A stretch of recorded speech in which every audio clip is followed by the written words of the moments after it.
За сайн байцгаана уу? Та бүхэн ажил мэргэжлийн чиг баримжаа олгох үйл ажиллагаанд сургуулийн менежер хэрхэн дэмжлэг үзүүлэх талаар сургуулийнхаа агуулгыг танилцуулъя. За сургуулийн модуль 9-ийн хувьд агуулга нь ийм байдлаар зөмөр энэ үйл ажиллагаагаа явуулъя. За энд презентацийн бол багшны мэргэжлийн институтын онлайн сургуулийн системээр байрлагдах учраас та бүхэн дахин давтан үзэж бас болно. За хөгжлөөс хэн ч хоцрох ёсгүй гэсэн доктортой хөгжлийн боловсролын урайг та бүхэн мэдж байгаа. Чанартай боловсролыг дэмжих зорилтын хэрэгжүүлэх институт нь манай боловсролын салбар. Тийм учраас боловсролын салбарын энэ үйл ажиллагаанд ажил мэргэжлийн чиг баримжаа олгох үйл ажиллагааг хэрэгжүүлэх зорилгоор Азийн хөгжлийн банкны хөдөлмөр ур чадварыг дэмжих төслийн хүрээнд энэ үйл ажиллагаа явагдаж байгаа. За багш нар та бүхэн мэдж байгаа ирээдүйн хэрэгцээг хохироохгүйгээр өнөөгийнхөө хэрэгцээг хангах ийм зайлшгүй шаардлага тулгарч байгаа. Тэгээ энэ үед бол сурагчдыгаа ямар ч хэлсэн ажил мэргэжлээ сонгож авах ийм чадвартай болгохын тулд ямар үйл ажиллагаа явуулж болох юм бэ? Тэр багшийн явуулж байгаа тэр сургууль дээр явж байгаа үйл ажиллагаа маань хэр үр дүнтэй байна вэ гэдгийг сургуулийн менежер та үнэлэлт өгнөхийн тулд юу хийж болох вэ гэдгийг зөмөр ингээд ярилцъя. За төслийнхаа модулийн маань зорилго энэ ийм байж байгаа. Хамгийн гол нь та танхимын сургалтаар явагдаж байвал багшд өөрт нь зөвлөмжил анализ хийж зөвлөмжлөх хэрэгтэй. Танхимын бус чиглэлээр явж явах юм бол нийгмийн ажилтайгаа хамтраад хоёулаа зөвлөмжөө өгөх ийм зорилготой юм шүү. За энэ чиглэлээр маш их олон тооны гарын авлагууд гарсан байгаа. За энэ гарын авлага бол My Future цэгийн дээр гарсан. Энэ 2016 оны гарын авлага, энэ 2018 оны гарсан гарын авлагууд материалууд байж байна. Ажил мэргэжлийн чиг баримжаа олгох чиг баримжаа гэж юу юм бэ гэж цөмөр ярилцъя. За энэ маань ямар ч хэлсэн ахлахангийн сурагчид бол судлах хичээлийн хөтөлбөрөө зөв сонгож чаддаг. Ихтэй сургууль орох юм уу, мэргэжил боловсролын сургуульд сурах болоход ирэх юм бол тэрнийхээ хөтөлбөрийг урьдчилан сонгож танилцж мэдсэн байдаг. Ажил хөдөлмөр эхлэх юм бол тэн дээр өөрийнхөө ур чадварыг хэрхэн нийцэж гинэ гэдгийг мэдэж аваад ухаалаг шийдвэр гаргаж авахд л дэмжих болох тэр бүх үйл ажиллагааг хэлж байгаамаа.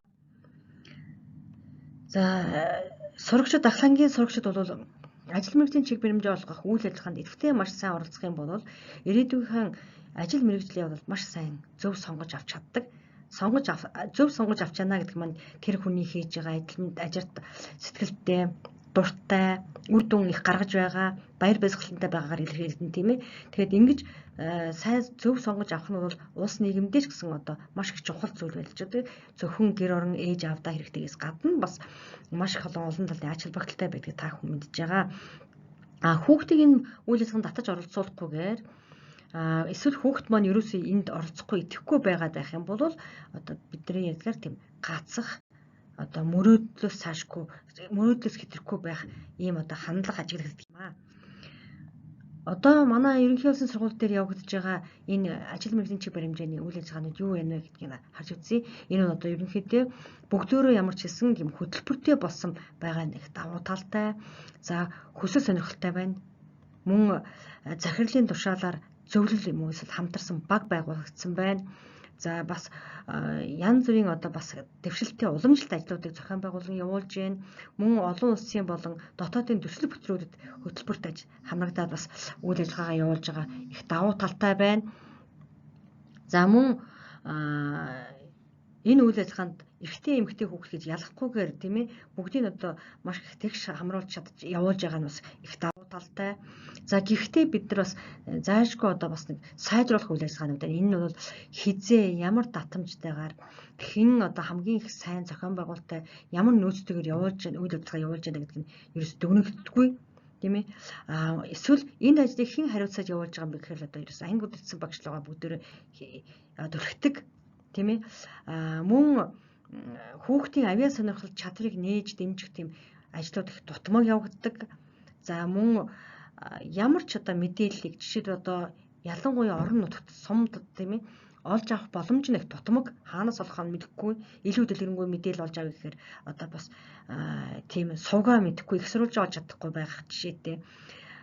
Сурагчтай эцэгчүүдтэй ярилцлага хийж хаад манай хүүхд нэг юм олон улсын хөтөлбөр хамрагдах нь яаж хамрагдаж болох уу ч гэдэг юм уу тийм ээ. Энэ талын мэдээлэл олж авахыг хүсэж байгаа. Энэ бол бас мэдээлэл дутмаг байгаагийн нэг хэлбэр. За мөн аль болох л одоо тэр хүүхдийг мөрөөдлийн тэр зүгээр сонирхсон тэр хэлбэрээс нь илүү одоо ажил мэргэжил сонголт авах хийх ажил руу нөлөөллийн ажлуудаа бас төдийлөн сул байна. Хийгдэж байгаа бүх ажлуудыг ингээд ажиглаад үзэхэд нэг ийм хэлбэрээр явагдаж байгаа. За явагдаж байгаа үйл ажиллагаанууд нь агуулга нь бол бас ерөнхийдөө шалгалт өгөх, бэлтгэх, тестэн дээр ажиллах, эсвэл одоо хүн урьж авчирч уулзалт зохион байгуулдаг, эсвэл одоо орон нутгийн тэр одоо хөдөлмөрийн хэлэлцээгээ хамтран ажиллаж байдлаар л явагдаж байгаа. Тэгэхээр энийг арай илүү үр дүнтэй болгохын тулд сургалтын менежер та өөрийнхөө ажлын байрын тодорхойлолтын дээр байгаа үйл ажиллагаатай уялдуулаад ийм ажлуудыг одоо хийвэл их чухал байна. За олон улсын хэмжээнд суралцах чиглэл ажил мэргэжлийн чиг баримжаа олгох янз бүрийн одоо үйл ажиллагаанууд явагдаж байдаг үр дүнтэй үйл ажиллагаа. Тэгээ энийг манай одоо төслийн гадаадын болон дотоодын зөвлөхүүд судалж үзээд манай Монголд манай хөрсөн дээр бүх хамгийн боломжтой хувилбараа энийг гэж сонгосон байгаа. За энэ бол ойлголтын төвшөнд өөрийгөө таньж мэдэх, нөлөөдийг таньж мэдэх, ажлын байруудыг таньж мэдэх, ажлын ертөнцид танилцах энэ ойлголтын төвшинг үйл ажиллагаанууд. За түүнийг үйл хэрэг болгох хэрэгжүүлэх төвшний үйл ажиллагаанууд. За зорилгоо тодорхойлох, тийм ээ шийдвэр гаргах, тэрийгээ үйл хэрэг болгох, эргэж тэрийгээ болж байгааг үгүй, эргэн дүгнэх энэ бүх үйл ажиллагаануудаа явуулаад байх юм бол одоо илүү сайжрах юм боломжтой гэж үзэж байна. За жишээ болгон танд зөвхөн санал болгож харуулхад юм байна. Ажил мэргэжлийн талаарх ойлголтоо нэмэгдүүлэх үйл ажиллагааг 1, 2, 3 дугаар үйлрэлд явуулдаг байх юм бол харин ихтэй сургуульд сонгох, тэрийг ажил мэргэжлээ хэрхэн холбоотой болгохын, эсвэл ихтэй сургуульд сурах ямар боломжууд байна уу гэсэн илүү түлхүү судалгааны ажлуудыг 3, 4 дугаар үйлрэлд хийлгдэг ч юм уу. Аль ч ангидэр гэсэн тийм ээ. Тэгэл жил ирэх тусам тэр үйл ажиллагаанд нь улам сайжирдаг. Тэгээ анги ангиараа ялгаатай байх байдлаар хийх нь их одоо үр дүнтэй. За сургалтын менежер та бол энэ үйл ажиллагааг маш сайн одоо хэрэгжүүлж явуулахын тулд хэрэгжилтийн эхний шатанд хэд хэдэн сургалтыг зохион байгуулах нь зүйтэй. За тэрэнд бол сургуулийн төвшөнд, зорилтод бүлэгт, аймаг, дүүргийн төвшөнд сурагч багш нар зориулсан сургалтыг зохион байгуулж явуулж болж байна.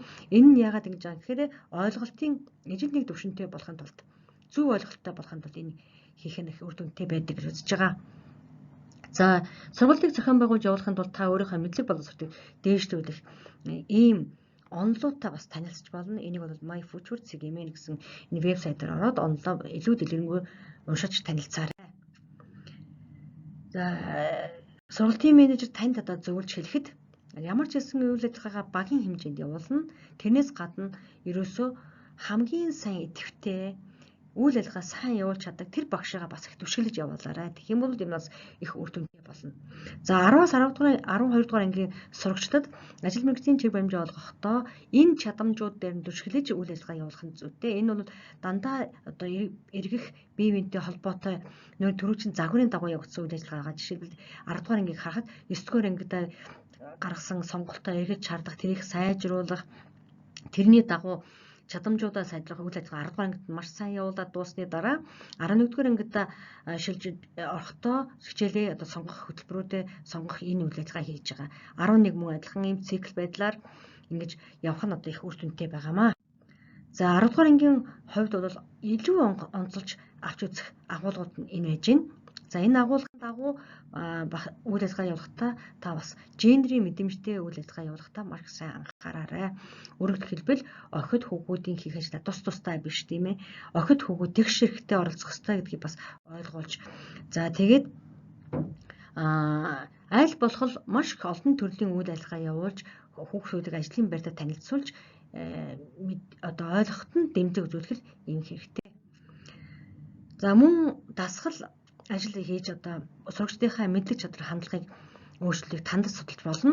Жишээлбэл 10 дугаар ангийн хүүхдүүд бол нэг энэ үйл ажиллагааг тандахын тулд 8 дугаар ангиас эхлээд хийсэн тэмдэглэлүүдийг энэ одоо улам өргөжүүлэх тал дээр санал болгоод зөвлөх. Тэрнээс тэмдэглэлийн үзээрээ хараараа уншаараа гэж байгаа бас биш шүү дээ тийм ээ. За 11 дугаар ангийн сурагчдын хувьд бол энэ одоо чадамжууд дээр илүү сайн анхаараарай. Мөн одоо энийг сайжруулахын тулд дасгал ажил ажиллуулаарай.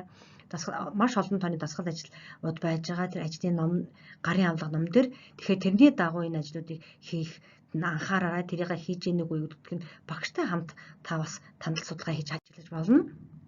12 дугаар ангийн хүүхдийн хувьд ийм одоо чадварууд дээр нэг тулгуурлаж ажиллаа.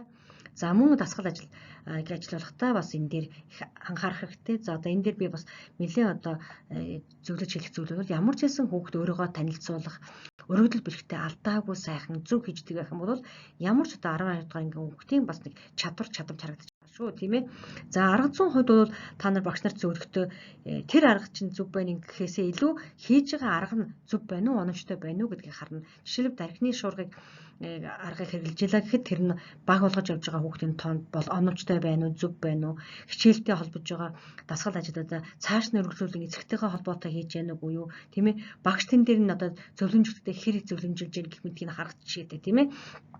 За судалгааны аргыг бол тэр тэргүй 12 дугаар ангийн шинжлэх ухааны хичээлээр судалгааны аргууд хэрэгэлдэг учраас тэр судалгааны арга дээр нь илүү төлхөө анхаарч одоо бие даан ажиллахад нь л анхаарах хэрэгтэй. За жүжигсэн тоглолт бол хүүхэд өөрийгөө илэрхийлж чадж байна уу? Илэрхийлж байгаа байдлыг хүн одоо ойлгож чадж байна уу гэдэг дээр л одоо их сайн анхаарах хэрэгтэй юм аа. За мэдлэг чадварыг үнэлэхдээ асуулга, ярилцлага, бенчмарк боловсруулах чиглэлээр байдлаар одоо дүгнэлт хийж болно. Та энийг асуулгаа, ярилцлагынхаа байдлыг бол та өөрөө боловсруулж хийж болно. Мөн одоо хамтарч нийлээд 10-аас 12 ангийнхаа багш нартайгаа хамтарч багаараа ажиллаж аваад энэ бенчмаркуудыг болох юм аа. За тэгээд багш та өөрөө одоо энэ гарсан гарын авлага материалуудыг энэ захин мэдээлэл орж бас янз бүрийн мэдээллүүдийг авч мэдлэг боловсроод дээшлүүлэн илүү сайн ажиллах одоо хүсэж байна. За ингээд анхаарал тавьсан та бүхэндээ маш их баярлалаа.